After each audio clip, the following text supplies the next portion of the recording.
From surgically modified bodies to becoming a millionaire in a day business, do we even know what's real anymore? Every day we are faced with the next best thing when we're just trying to become healthier, wealthier, and happy.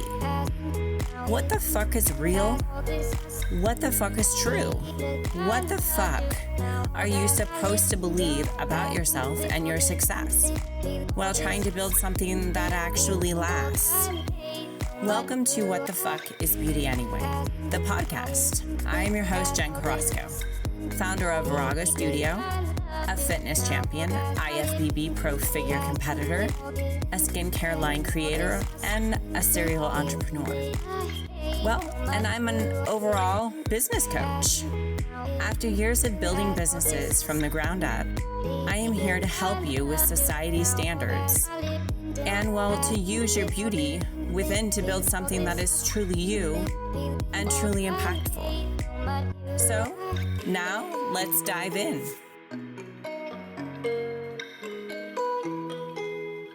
Hey guys, welcome back. So today we are going to dive into the topic called nutrition. This is actually going to be a longer podcast. I'm going to dive in a little bit deeper on certain diets, and I'm going to give my suggestions, what I have noticed going through them, because when every diet fad comes out, I want to try it because I want to know how my body feels on it. I want to know what it does for me. I just want to get the feeling. I'm the person that will dive in to try anything. I've been that in beauty, health, everything. So I feel like it's my due diligence to explain to you kind of how I felt on it and my scientific background of research on it and my knowledge and going forward to helping you. I mean, of course, everybody's different and everybody's body is different. You know, typically the man, you guys need some carbohydrates in your body. Not necessarily for every single man, but majority of you guys do need it because your energy and your metabolism works faster than females. Some females need the carbs depending if you are trying to gain muscle or weight, you need carbohydrates. Some of us can actually stay at a great rate and grow muscle with high protein, high fat. Everybody's body is different. With my book coming out, my metabolism program on top of that, it teaches you to listen to your body. It teaches you to sit back, relax your mind, and actually listen to what your body is telling you what you need. Your body talks to you. Your body tells you what it needs. It tells you when you need these certain things, and we need to listen to it. So let's go in a little bit. So the truth behind the most popular diet trends of the moment.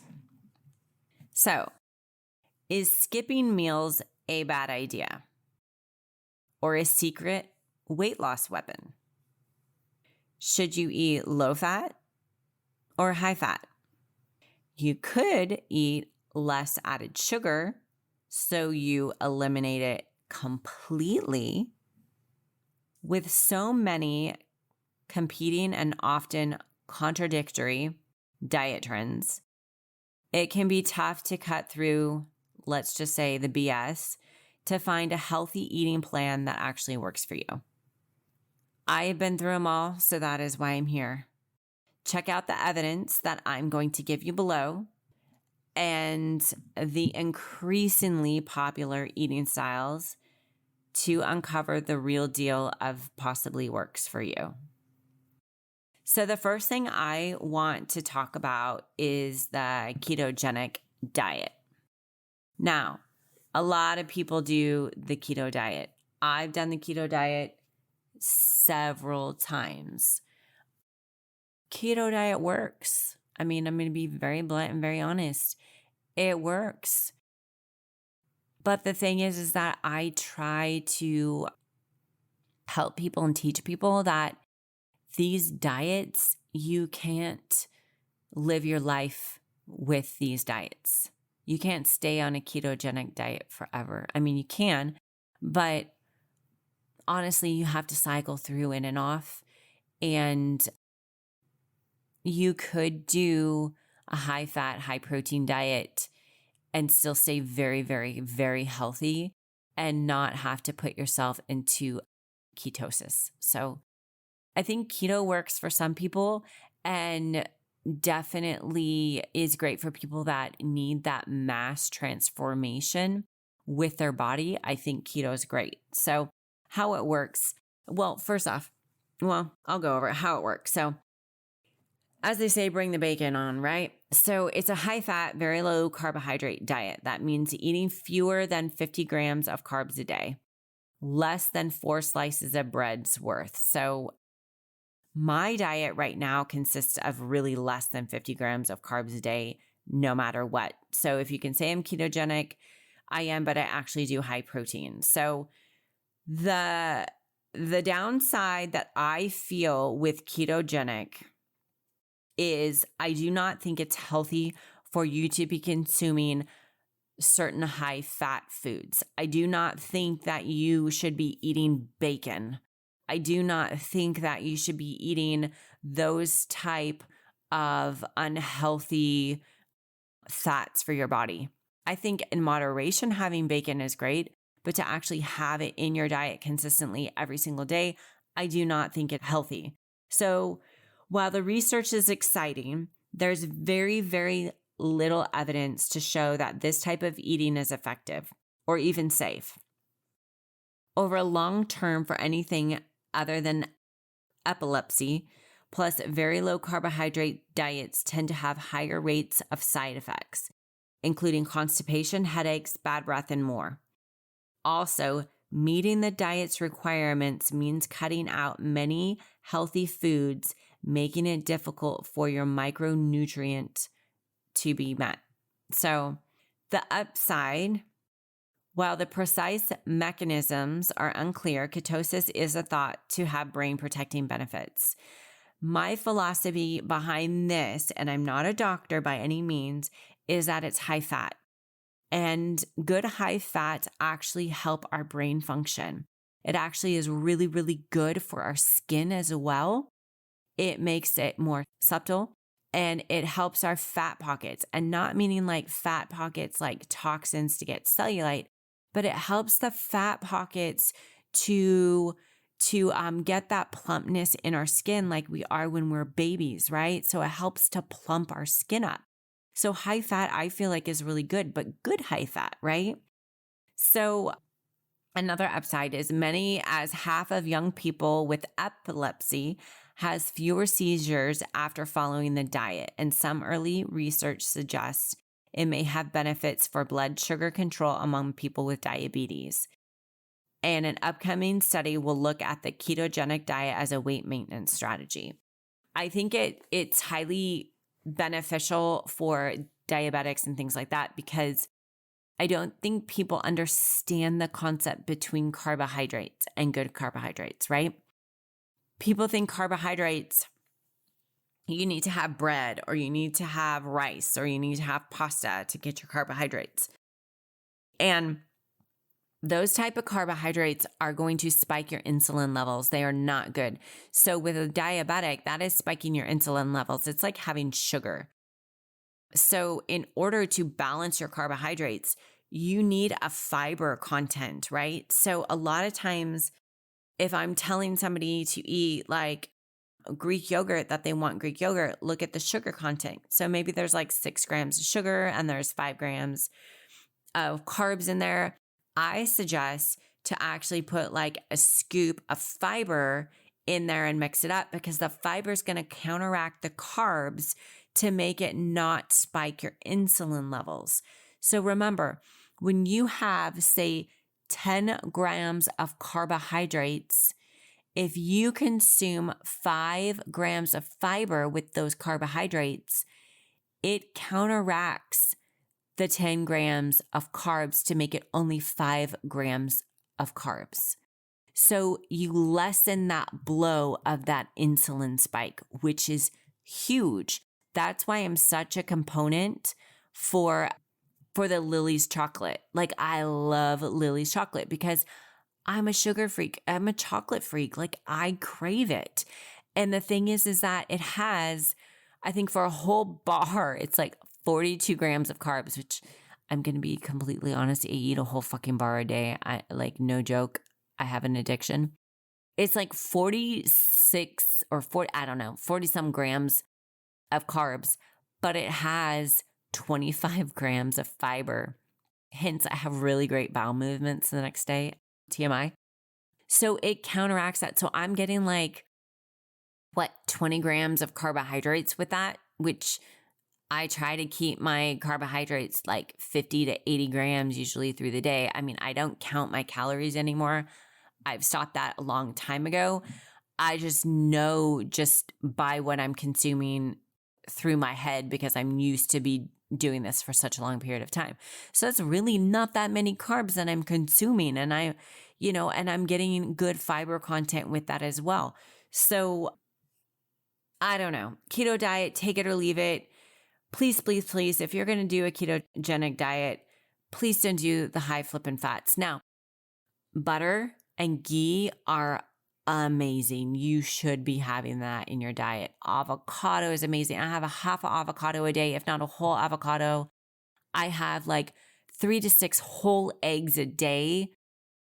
They are so beneficial and nutrient rich for you. If you can get duck eggs, are even better for you. I just can't find them around here. So try to do high fats. If you're doing high fats, try to do high quality, high fat. Bison, grass-fed beef, pork chops, things like that. Don't do the shitty high fat crap. Don't do it. Okay. My take. While the keto diet may be recommended for some people with uncontrolled epilepsy, the high fat content and especially the high level of unhealthy saturated fat, and that's what I'm talking about, the nasty, nasty fat we don't need, combined with limits of nutrient-rich fruits, veggies, and grains, is a concern for long-term health. So I'm going to make a suggestion. I am not a high fruit person. Fruit is still turned into fructose in our body. It's turned into sugar. It spikes our insulins. So let me give you a couple tips that I suggest that you should be doing. I do. I'm not a doctor, but I'm a suggestion queen. I do low glycemic fruits. So I do fruits that don't spike my insulin very much. So I do a lot of blueberries. I do a lot of strawberries. I do green apples, and I'm going to give you a trick of what I do. So if I'm making a shake, right?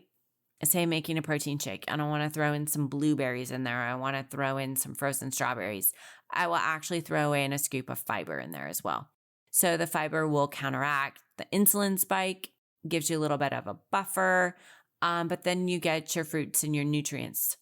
If you listen to my last podcast, it talked about Opti Reds and Opti Greens. I really supplement with those to give myself a little bit more nutrients. Another thing is I actually, when I make a really great like little vegetable stew, and I will put butternut squash. I will put Granny Smith apples in there, and I will put sauteed onions. I will probably put some green beans or broccoli, depending on what I want to do. And I saute it in actually like ghee or butter, and the apples in there. But what I do is I sprinkle fiber on it a little bit, and I break down the fruit a little bit with cooking it. So my body doesn't get that huge insulin spike.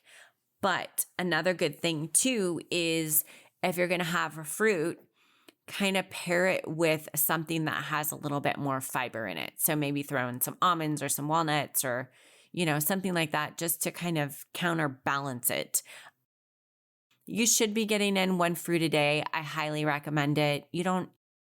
But you don't have to get in a majority of fruit. I think it's overrated. I think everybody tells you should be consuming so much fruit, but you don't. Fruit in moderation. And that's the same thing with, carbohydrates, I feel, in moderation. So now I'm going to go over, let me just make sure I went over everything with the keto that I wrote down. Yeah, good. Okay, so the next thing I'm going to go over is Whole30. I actually really, really like Whole30. I do. I think it's a great concept. I am definitely a Whole30 chick. I love it.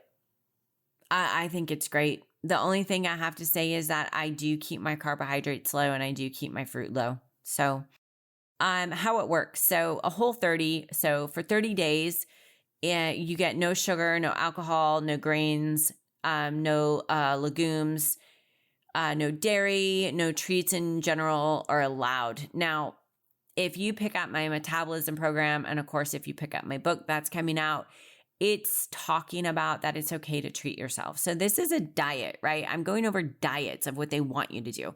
I don't believe in dieting. I believe in longevity. I believe in your journey in life. I believe that we have to eat to live, that food is made to be enjoyed, right?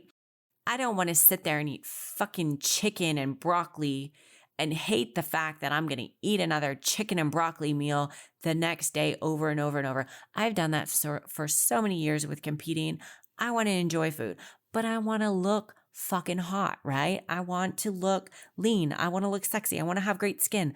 I want to be healthy, but I want to enjoy food. So I'm not about dieting, but we're going about dieting today, right?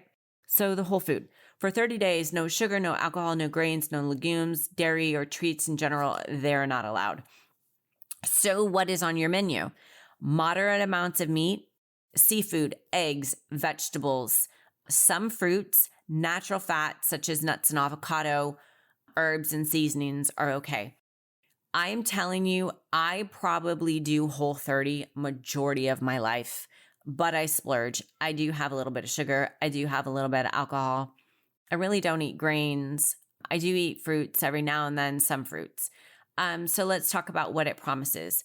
It promises to reboot for your eating habits and your cravings, right? So the founders say that eliminating these food groups may help with a number of ailments. They blame on food sensitivities such as skin problems, digestive issues, low energy, and chronic pain. Honestly, carbohydrates, bad carbohydrates, they all cause issues in our body. Eczema, psoriasis, yeast infections, overgrowth of yeast, athlete's foot, acne, you name it, pigmentation, hyperpigmentation. It all stems from our gut, and a lot of it is over yeast production, and a lot of it is all the shitty carbohydrates you eat. So the upside of 30 is Whole30 is strict, right? But for some people, a black and white list is what we need for dieting. So it works. It tells you what you can and you can't eat. It makes it easier to follow. It's only for 30 days. Plus, the growing population makes recipes and meal plans easy to find. So cutting out snacks, processed foods such as chips and crackers is part of the plan. The downside of it is that the internet is full of anecdotal success stories, right? There's no scientific evidence behind any of this. But honestly, there's no scientific evidence, I think, within a lot of these freaking diet plans and nutrition plans. So most people return to their previous eating habits after completing the challenge.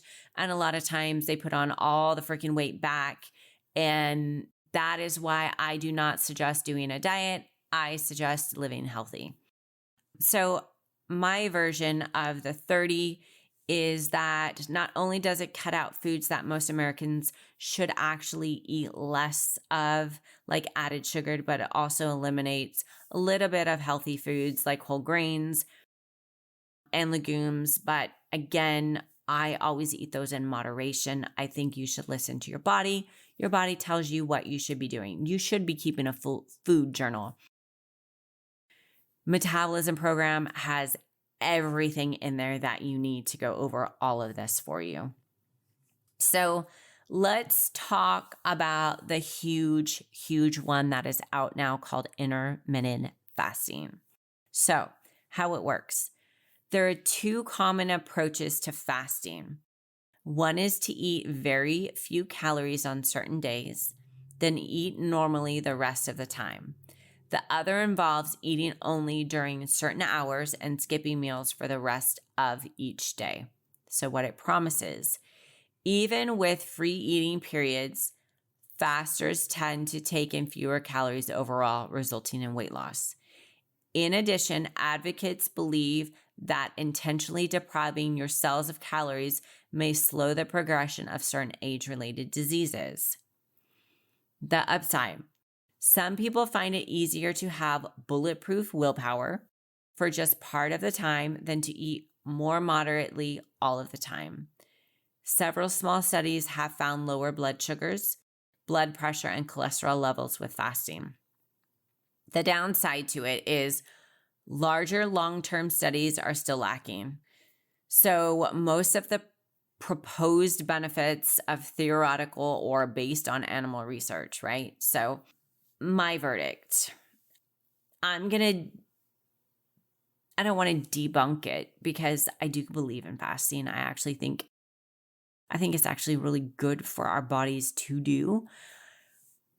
I just don't believe in the fasting that people do for longevity purposes or our bodies need fuel. So let's just think of it this way. If you don't feed your body, right? Of course, your body is going to go through and it's going to clean itself out. It's going to do everything that it needs to do. And I've listened to tons of fasting research and I highly recommend it. But for those people that are continually fasting, it could pose an issue, right? So if you deprive yourself, your body goes into fight or flight mode, right? So it gets your cortisol levels, your insulins, all that. Anyway, it makes your body hold on to stored fat longer because it wants to preserve that because it doesn't know when it's going to get fed again, right? So if it's something that you're continuously doing all the time, I'm not a proponent for it. But again, that's me. If it works for you, then great. I listen to my body. So a lot of times if I wake up in the morning and I'm not hungry, I won't eat. I'll wait until I'm hungry and then I'll eat something beneficial. So a lot of times I'll wake up in the morning, I'm not hungry at all until probably 10, 11 o'clock, maybe 12 o'clock. I will have like 3 whole eggs, 2 egg whites, some goat cheese, half an avocado. That's my meal. And it will last me about 3 to 4 hours.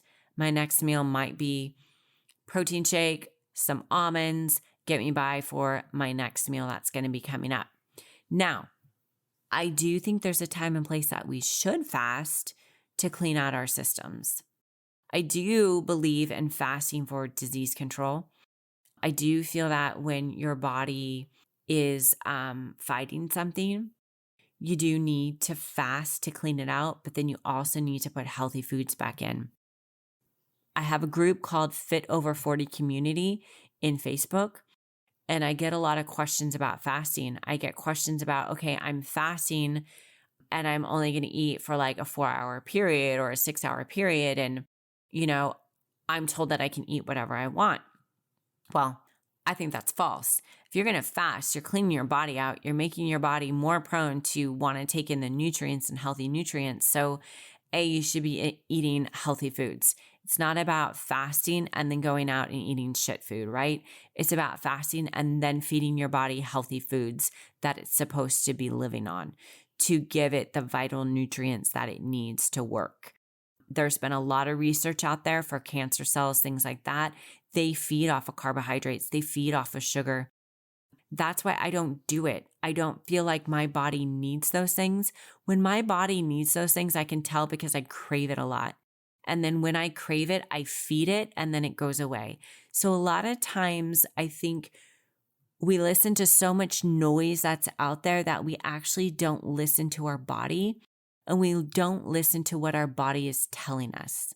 We need to start going back to listening to ourselves and really understanding what our body's craving. Eat some food, chew it. With chewing your food, get your metabolism going. It breaks your food down. You swallow it. Give yourself a break. Chew a little bit more food. Keep doing that. You'll realize you get full a lot faster. You'll realize where your limit is, and you'll realize what type of food you can eat and what you should be eating. So the next one that I'm going to go over, which I don't have a whole lot of knowledge on. I've been reading about it lately, and I actually haven't tried this one yet, but it's called the Anti-Inflammatory Diet. So while there is no single anti-inflammatory diet, the general approach is a balanced diet full of fresh, wholesome foods. The diet calls for lots of colorful fruits and vegetables, whole grains, fish, tea instead of coffee, and even dark chocolate and red wine. Fast food is off the menu. What it promises: eating whole, unprocessed, largely plant-based food is thought to fight off chronic inflammation and help counteract stress and environmental toxins. In turn, this may lower your risk of heart disease, cancer, and Alzheimer's. So the upside: the fresh fruits and vegetables, whole grains, check. Healthy omega, is an amazing. Chocolate and wine, double check. So the downside is learning to prepare fresh plant-based foods can be more time-consuming than relying on prepackaged or fast food, of course. I'm going to kind of go over the inflammatory diet and my concept of what I think. This is typically really how I eat. I eat a lot of wholesome foods, a lot of colorful fruits and vegetables. I do a lot of fish. I do a lot of tea. I actually do a lot of dark chocolate. I don't really do alcohol or red wine. I think it actually has a lot of preservatives and shit in it. I'm very picky about my wine if I drink it. And whole grains, like I said, and fruit is, if I'm craving it, I'll consume it. But as far as the anti-inflammatory diet, I think definitely, making sure you have a balanced lifestyle is huge. Making sure you get really good vegetables in your diet and fish and tea is huge.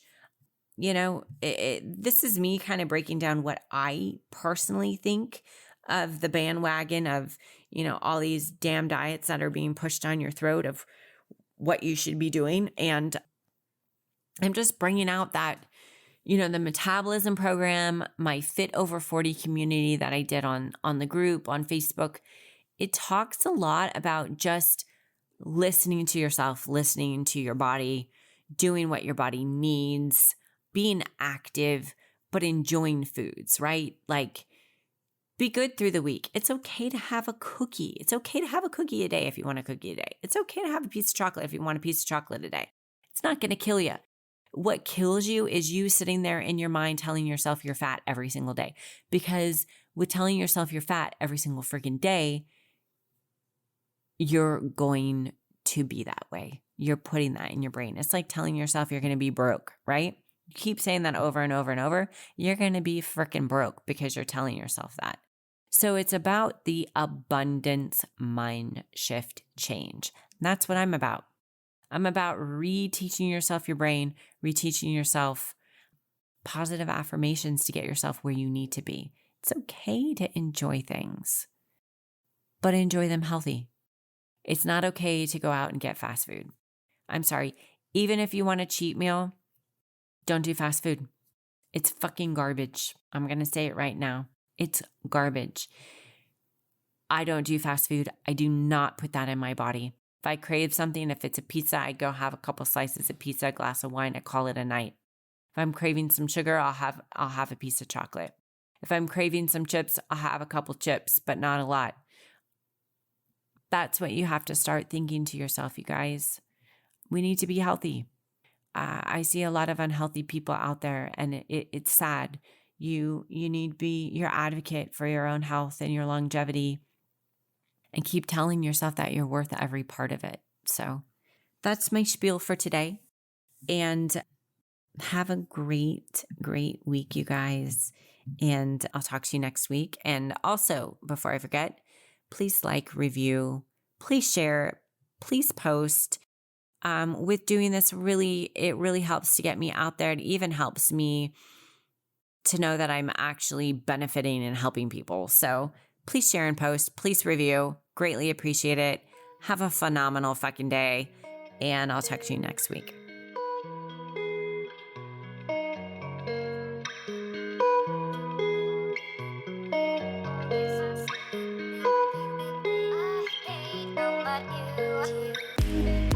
Thanks for turning in this week. I hope that you thoroughly enjoyed this episode, and I hope you're feeling stronger mentally and physically and ready to kick some ass.